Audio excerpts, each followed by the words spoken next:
The rain hadn't stopped for 3 days. Manhattan streets glistened like broken glass, reflecting fragments of neon light and forgotten dreams. Under the torn awning of a small cafe, a young woman sat curled against the cold. Her name was Grace.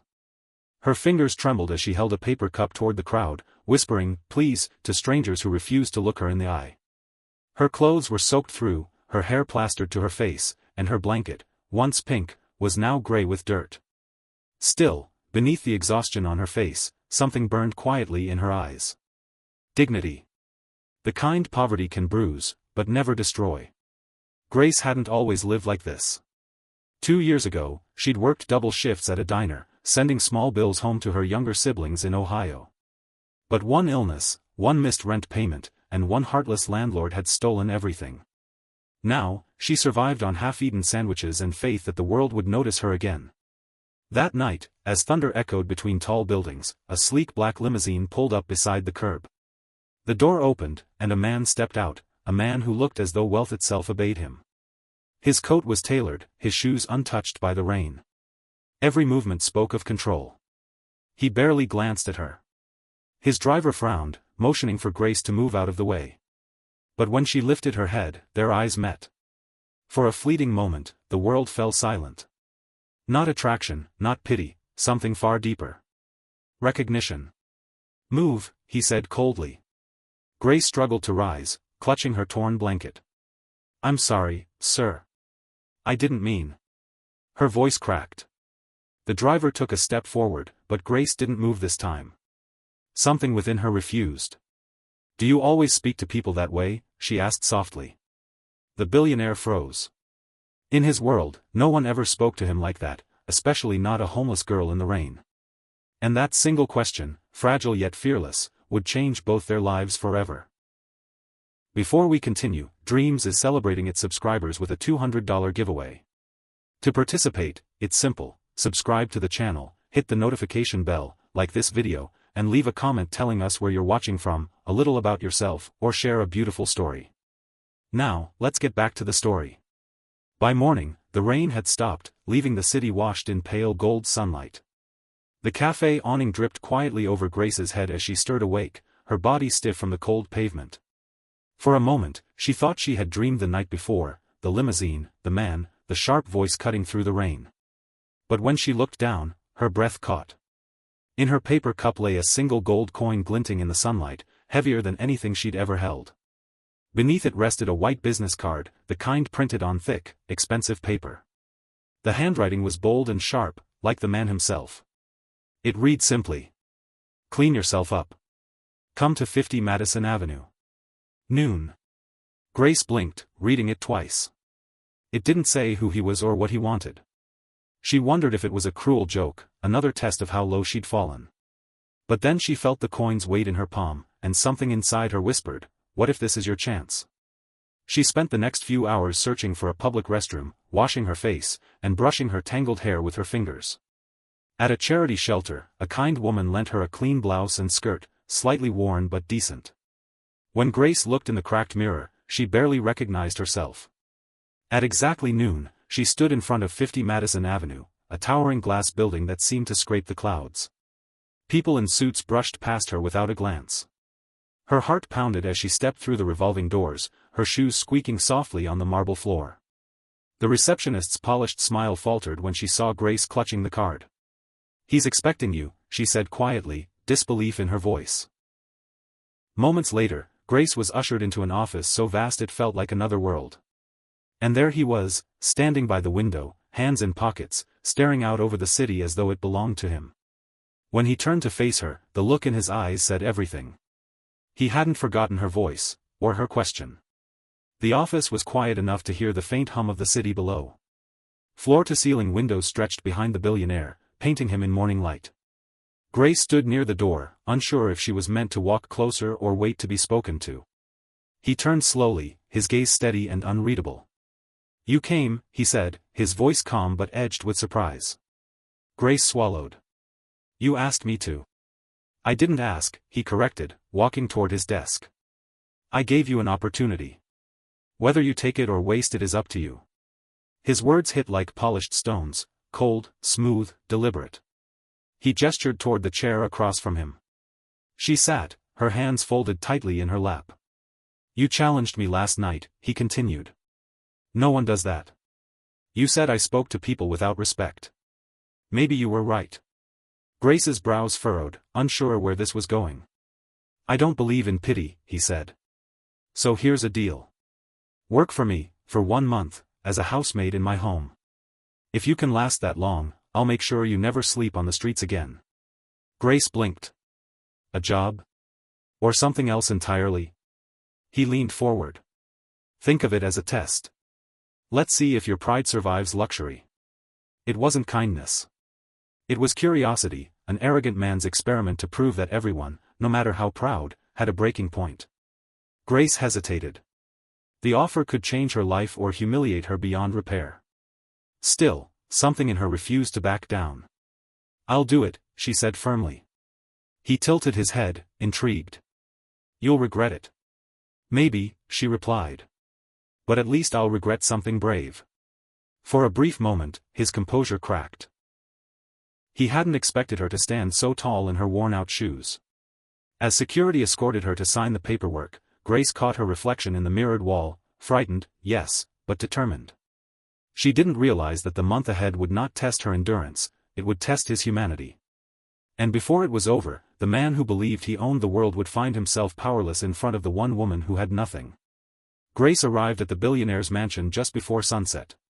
The car that brought her rolled to a slow stop before towering iron gates that opened without a sound. Beyond them stretched a glass and stone estate that gleamed under the fading light like a monument to perfection. When she stepped out, her worn shoes touched marble steps so polished they reflected the sky. The air smelled of lavender and silence, too quiet, too controlled. Every window shimmered, but none were open. A maid in uniform greeted her stiffly and handed her a folded apron. You'll start with the East Wing. Don't speak unless spoken to. Grace nodded, clutching the apron as she followed the woman through long corridors lined with art that probably cost more than her life. The floors were so spotless she could see her reflection, thin, tired, but still standing. She began work that night.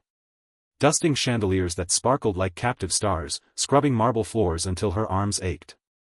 Every sound echoed in that vast house, every breath reminding her she didn't belong. But Grace worked with quiet grace, steady, humble, careful. From the balcony above, the billionaire watched. He didn't know why he was watching. Maybe to prove a point, that she'd quit within days like everyone else who needed saving.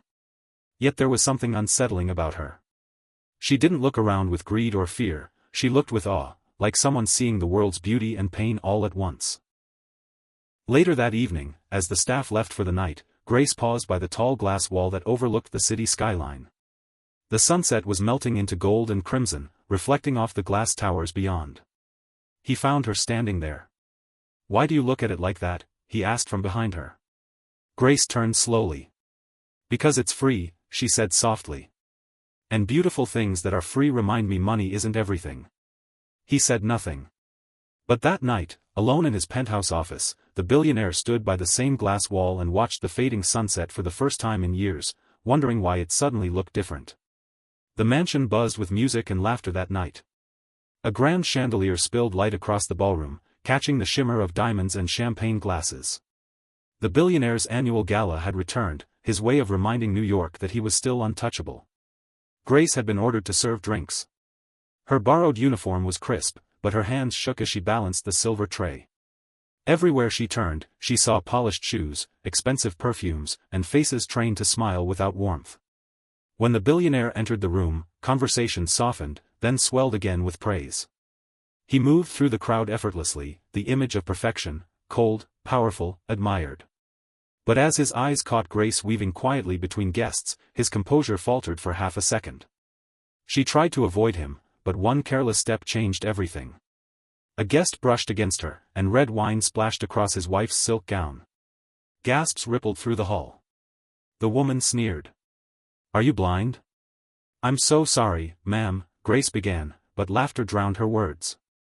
Another man smirked, whispering loudly, Where did you find this one? A charity project?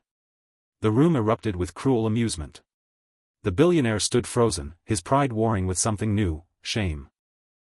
He saw the pain flash across Grace's face as she fought to keep her tears hidden. When one guest reached out, gripping her wrist with a mocking grin, something in him snapped. "Enough," he said sharply. The music stopped. All eyes turned. "Apologize," he commanded. The man chuckled. "To a maid?" "Yes," the billionaire replied, voice low but firm. "To her." No one moved. The tension in the air felt alive. Finally, the guest released Grace's wrist and muttered an apology. The billionaire turned away, his expression unreadable. Grace slipped out the back door into the cool night, her chest tight with humiliation and confusion. Moments later, she heard footsteps behind her. He stood there, the glow of the mansion soft behind him. His voice was quieter than she had ever heard it. "I'm sorry." Grace looked up, eyes glistening. "Then prove it," she said gently. "Be kind when no one's watching." He didn't answer. But as she walked away into the garden, her words followed him, heavy, echoing through the walls of a heart that had forgotten how to feel. 2 weeks after the gala, the mansion no longer echoed with laughter. The same halls that once smelled of roses and champagne now carried only silence and the faint trace of anxiety. The billionaire sat alone in his study, the glow of his computer screen casting harsh light on his face. His empire, once untouchable, was collapsing. An anonymous whistleblower had leaked confidential files. Overnight, headlines branded him as corrupt and ruthless. His company's stock plunged. Partners distanced themselves. Friends stopped calling. Grace heard the whispers among the remaining staff. Some said he deserved it. Others said karma had finally come home. But she didn't speak. She just kept working, dusting the empty rooms, polishing the same windows, serving meals he no longer touched. Late one evening, she carried a tray into his office. The lights were dim, the curtains drawn tight. Papers littered the floor, and the man who once commanded rooms now sat hunched, staring blankly at the screen. "You should eat," Grace said softly. "Leave me alone," he muttered without looking up. His voice was sharp, tired, broken. She set the tray down anyway.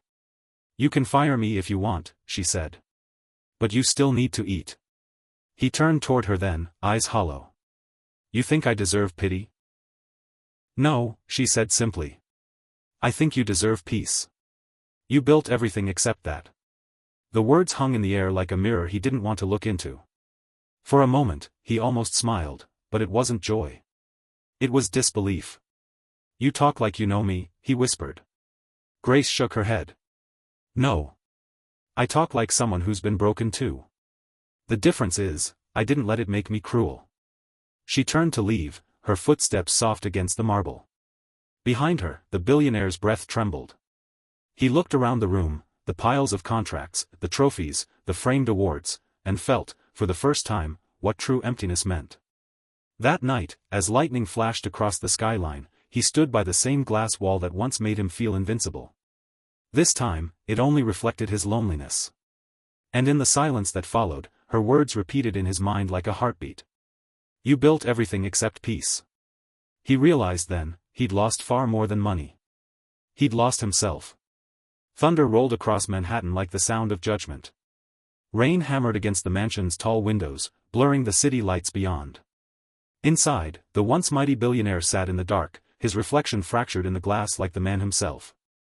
The storm outside was nothing compared to the one inside him.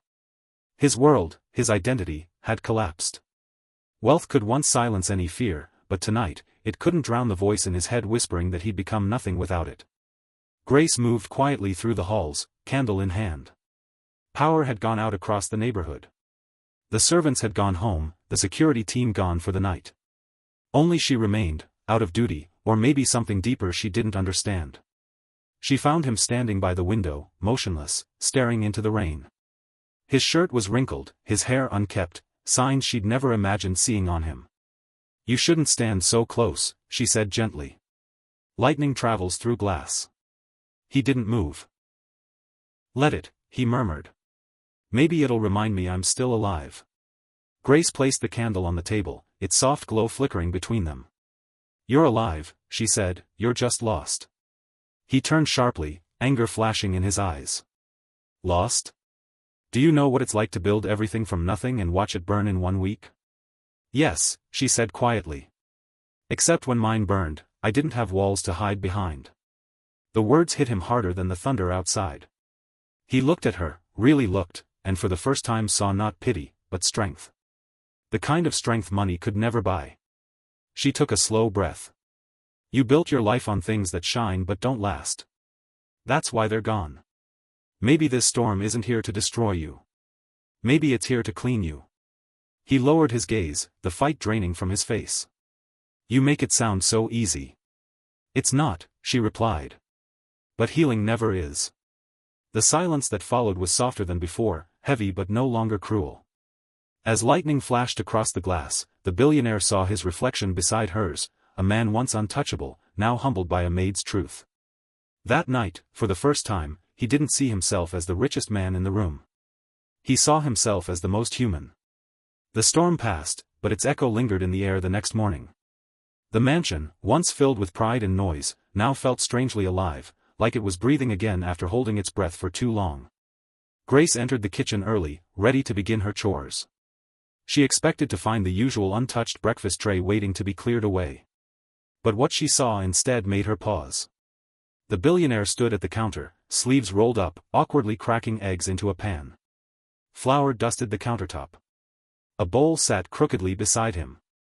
It was a mess, an expensive, genuine mess. He looked up when she entered. I didn't want to wake anyone, he said quickly, almost embarrassed. Grace blinked, unsure if she should laugh or stare. You're cooking? He nodded. Trying to. Then, after a pause, I thought it was time I learned something new. Something that doesn't involve money. She walked closer, folding her arms. You could start by not burning breakfast. He gave a faint smile. You're right. Together, they salvaged what they could. She guided him through small tasks, how to stir, how to season, how not to treat everything like a competition. His movements were clumsy, but his sincerity was real.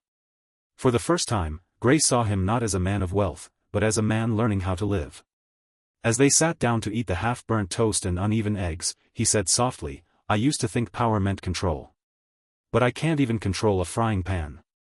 Grace smiled. That's the point. Life doesn't need control, it needs understanding. Something shifted in his eyes.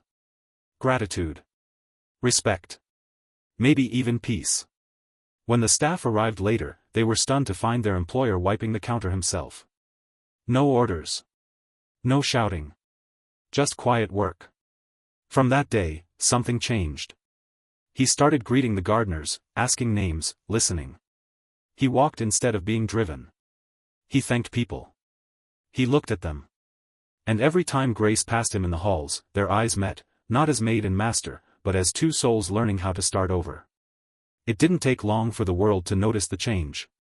Reporters who once praised the billionaire for his success now whispered about his disappearance from high society. His business rivals called it a nervous breakdown. But the gossip that spread the fastest wasn't about his finances, it was about her. Grace. The household staff noticed first. How his tone softened when he spoke to her. How she lingered in conversations longer than she was supposed to. How sometimes, at breakfast, she dared to make him smile, and succeeded. Soon, the story leaked beyond the mansion's walls. Tabloids ran headlines that dripped with mockery. Billionaire rebuilds his life. Starting with his maid. The billionaire's phone buzzed endlessly with messages from partners and friends demanding explanations. She's using you, one text read. You'll destroy what's left of your reputation, warned another. He ignored them all. But Grace felt the sting of every rumor. Each whisper at the grocery store, each glare from the neighbors, reminded her she didn't belong in his world. One evening, as they finished cleaning the library together, she turned to him and said quietly, "People are talking." He looked up from the books he was rearranging. "Let them." "You don't understand," she said. "They think I'm after your money." He stepped closer, voice low but firm. "Do you think I care about that anymore?" Grace hesitated, eyes soft. "You should." "I did once," he said, his tone breaking slightly. "But then I met someone who taught me what wealth really is." Silence settled between them, thick and charged. The air seemed to hum with something neither dared to name. Finally, Grace whispered, "You've changed." He met her gaze steadily. You did that. For the first time, she didn't look away.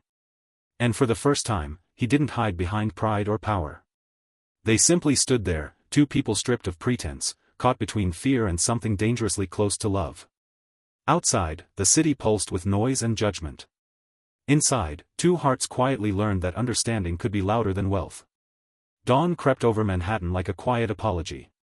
The city's glass towers caught the first light, and inside the mansion, the faint smell of coffee filled the air. Grace moved through the kitchen as she always did, measured, calm, her footsteps echoing softly across the tiled floor. But this morning felt different. The air carried a strange stillness, as though the world itself was holding its breath. She was rinsing the dishes when she heard footsteps behind her. Turning, she froze. The billionaire stood at the doorway. Not in his tailored suits, but in a simple white shirt and rolled sleeves. His hair was uncombed, his eyes sleepless yet clear. There was no arrogance left in his posture, only honesty, and something fragile that looked a lot like humility. "Good morning," she said carefully, unsure of what version of him she was speaking to. He smiled faintly. "I made breakfast." Grace blinked. "You what?" He motioned toward the small table behind him. There were 2 plates, unevenly stacked pancakes, slightly burned, with syrup dripping off the edge. She almost laughed, and for the first time in weeks, the sound felt like sunlight. "I wanted to say thank you," he said softly. "For staying when everyone else left. For speaking truth when I didn't deserve it." Grace shook her head. "You don't owe me anything." "Maybe not," he said, walking closer. "But I owe myself something honest." He reached into his pocket. Her breath caught when she saw it, a small velvet box, simple but elegant. Grace's hands trembled. "What are you doing?" He met her gaze with steady eyes. "The first night I met you, I thought you were nothing. Then I learned that you were everything I wasn't, kind, grounded, brave enough to tell me when I was wrong. You forced me to see the truth about myself." Her lips parted, but no words came. He knelt on one knee, right there on the cold marble floor, and opened the box. Inside was a plain silver ring, not polished to perfection, but quietly beautiful. "I've built empires," he said, "but none of it meant anything until you taught me what wealth really is." "Grace," his voice trembled, "will you marry me?" Tears welled in her eyes. "Why me?" she whispered. "Because when I had everything, you gave me something money couldn't buy, peace." For a long, silent moment, she stood frozen, the morning light spilling over them. Then she nodded slowly, a tear slipping down her cheek. "Yes," she said. "But promise me something. Anything. Never forget who you were before you found me, so you'll never lose who you've become." He smiled through tears he didn't hide. "I won't." And as he slipped the ring onto her finger, the sun rose fully behind them, painting the glass walls in gold, just as 2 broken lives quietly began again. The news broke within hours. A photograph, taken by someone who worked inside the mansion, spread like wildfire across social media. The image showed the billionaire, one knee on the marble floor, slipping a ring onto the hand of his maid. By noon, every headline screamed scandal. Billionaire engaged to former homeless maid. City's most eligible man loses his mind for love. Cinderella or con artist? The world that once admired him now laughed. His business partners called it reckless, his investors called it embarrassing, and his so-called friends called it betrayal. Grace saw it all unfold from the small break room television. Each headline hit like a stone to the chest. She wasn't angry, just deeply hurt. What they called madness, she called mercy. But explaining that to the world would change nothing. That evening, the mansion's phone wouldn't stop ringing. His publicist demanded a statement. The board threatened to vote him out of his company if he didn't end the circus. Instead, he turned off his phone. When Grace found him later, he was sitting in the garden, staring at the fountain they'd restored together. The glow from the nearby windows lit his face, a mix of exhaustion and quiet resolve. "They're saying cruel things," she said softly. He nodded. "Let them.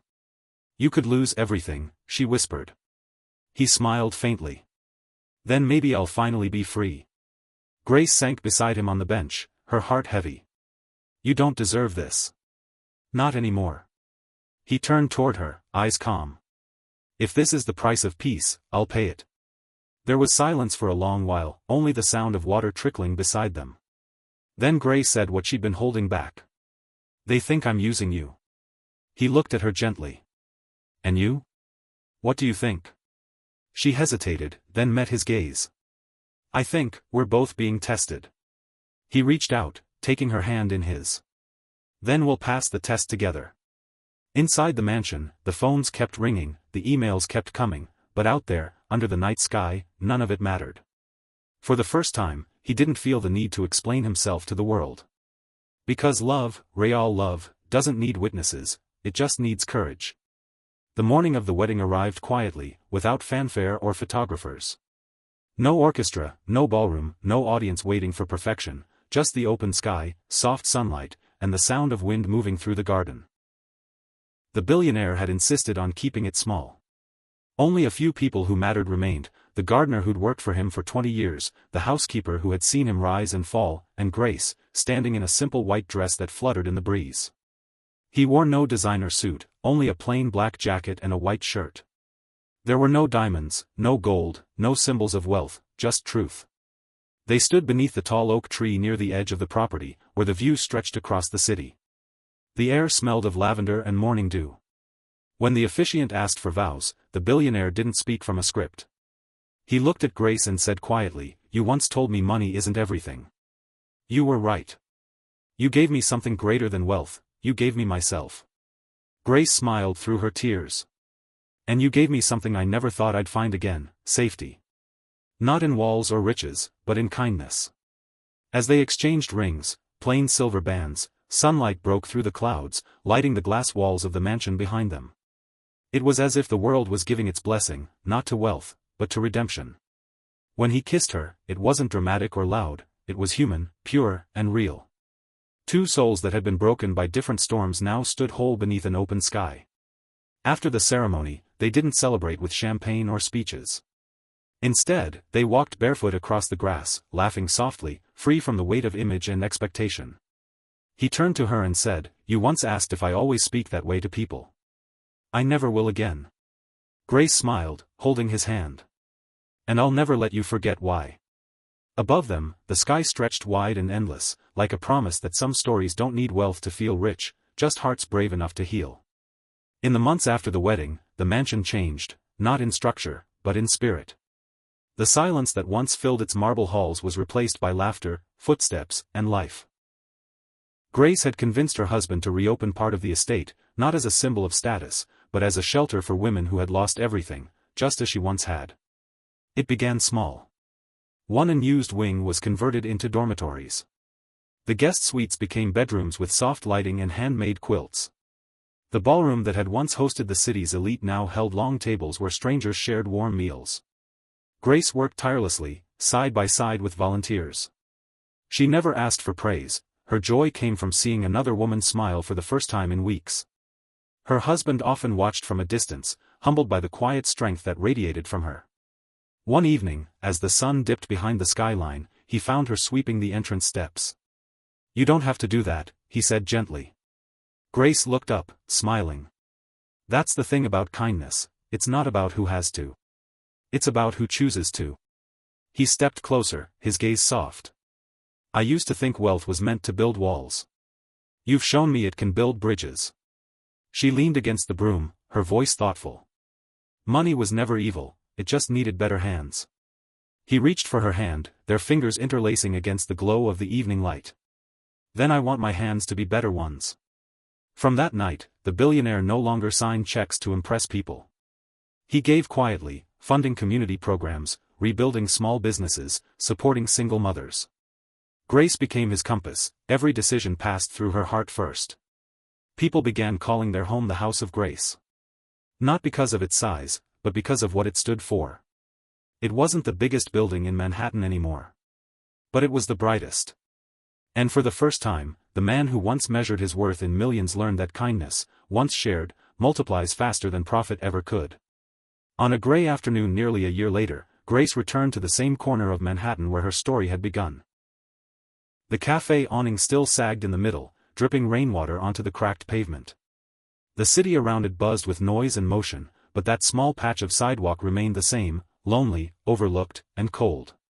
She stood quietly for a moment, her hand tightening around a paper bag filled with sandwiches. Memories washed over her, the endless nights she'd slept beneath that awning, the people who'd walked past without a glance, the sound of her own heartbeat drowned by the rain. Then she bent down. A young woman sat there now, wrapped in a blanket too thin for the season.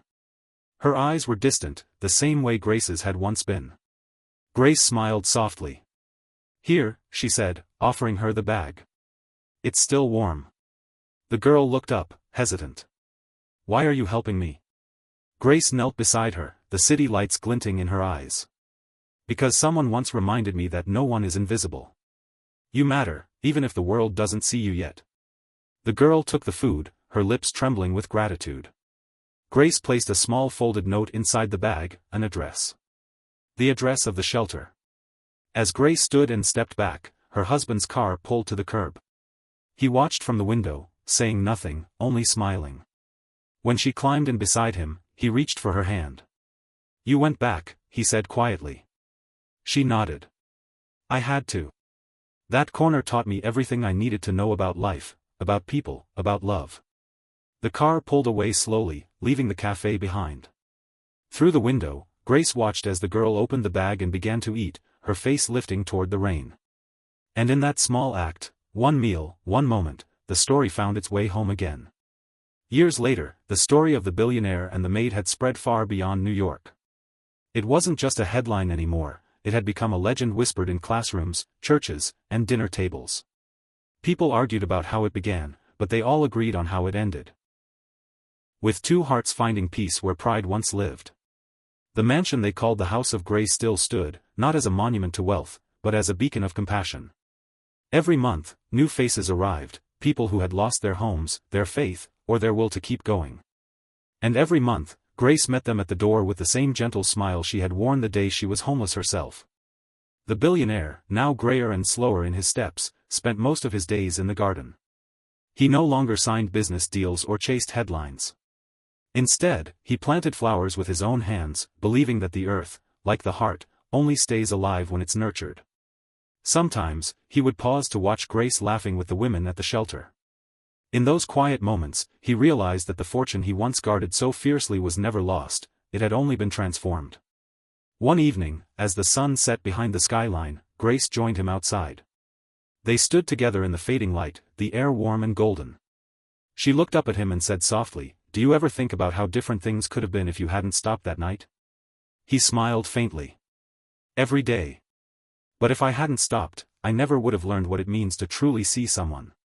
Grace took his hand. "And now you see everyone, don't you?" He nodded slowly. "Everyone.